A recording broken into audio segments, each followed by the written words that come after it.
ओम परमात्मने नमः।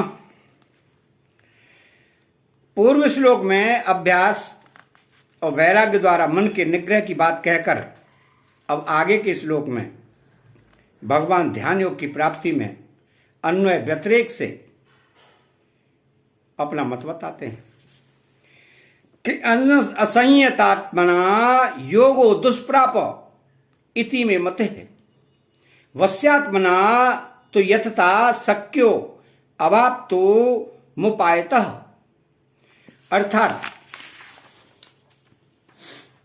असंयतात्मा योगो दुष्प्रायः, मेरे मत में तो जिसका मन बस में नहीं है उसके द्वारा योग सिद्ध होना कठिन है। कारण योग की सिद्धि में मन का बस में न होना जितना बाधक है उतनी मन की चंचलता बाधक नहीं है। जैसे पतिव्रता स्त्री मन को बस में तो रखती है पर उसे एकाग्र नहीं करती, अतः ध्यान योगी को अपना मन बस में करना चाहिए। मन बस में होने पर वह मन को जहां लगाना चाहे वहां लगा सकता है, जितनी देर लगाना चाहे उतनी देर लगा सकता है, और जहां से हटाना चाहे वहां से हटा सकता है। तो प्रायः साधकों की यह प्रवृत्ति होती है कि वे साधन तो श्रद्धापूर्वक करते हैं पर उनके प्रयत्न में शिथिलता रहती है, जिससे साधक में संयम नहीं रहता, अर्थात मन इंद्रियां अंतःकरण का पूर्णतया संयम नहीं होता। इसलिए योग की प्राप्ति में कठिनता होती है, अर्थात परमात्मा सदा सर्वत्र विद्यमान रहते हुए भी जल्द प्राप्त नहीं होते।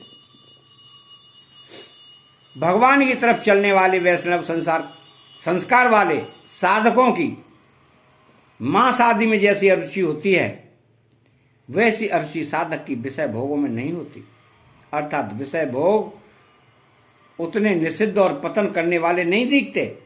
कारण कि विषय भोगों का ज्यादा अभ्यास होने से उनमें मांस आदि की तरह ग्लानि नहीं होती। मांस आदि सर्वदा निषिद्ध वस्तु खाने से पतन तो होता ही है, पर उससे भी ज्यादा पतन होता है राग पूर्वक विषय भोगों को भोगने से। कारण कि मांस आदि में तो यह निषिद्ध वस्तु है ऐसी भावना रहती है, पर भोगों को भोगने से यह निषिद्ध है ऐसी भावना नहीं रहती। इसलिए भोगों के जो संस्कार भीतर बैठ जाते हैं वे बड़े भयंकर होते हैं। तात्पर्य है कि मांस आदि खाने से तो पाप लगता है, वह दंड भोग कर नष्ट हो जाएगा, वह पाप आगे नए पापों में नहीं लगाएगा, परंतु राग पूर्वक विषय भोगों का सेवन करने से जो संस्कार पड़ते हैं वे जन्म जन्मांतर तक विषय भोगों में और उनकी रुचि के परिणाम स्वरूप पापों में लगाते रहेंगे। तात्पर्य है कि साधक के अंतःकरण में विषय भोगों की रुचि रहने के कारण ही वह संयतात्मा नहीं हो पाता, मन इंद्रियों को अपने बस में नहीं कर पाता। इसलिए उसको योगी प्राप्ति में अर्थात ध्यान योग में सिद्धि में कठिनता होती है।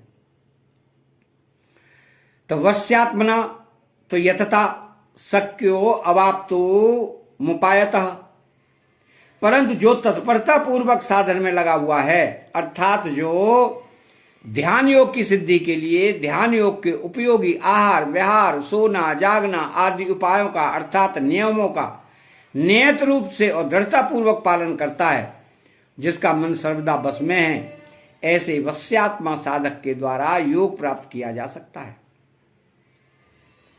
अर्थात उसको ध्यान योग की सिद्धि मिल सकती है।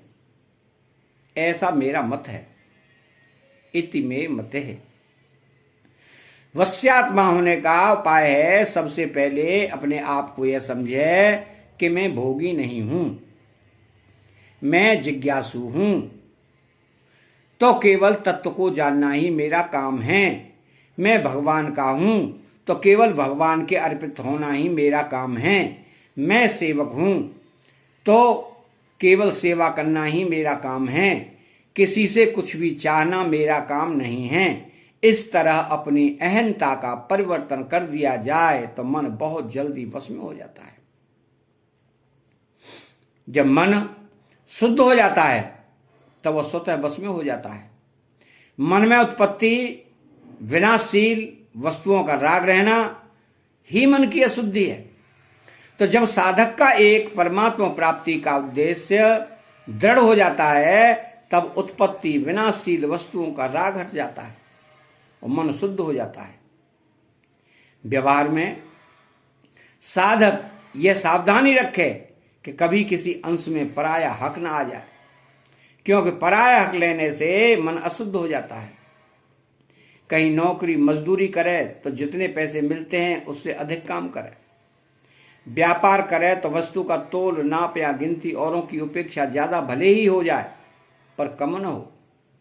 मजदूर आदि को पैसे दे तो उसके काम के जितने पैसे बनते हों उससे कुछ अधिक पैसे दे। इस प्रकार व्यवहार करने से मन शुद्ध हो जाता है। अतः चैनल को सब्सक्राइब करें, बेल आइकन घंटी को दबाएं और कमेंट बॉक्स में जय श्री कृष्णा लिखें। जय श्री कृष्णा।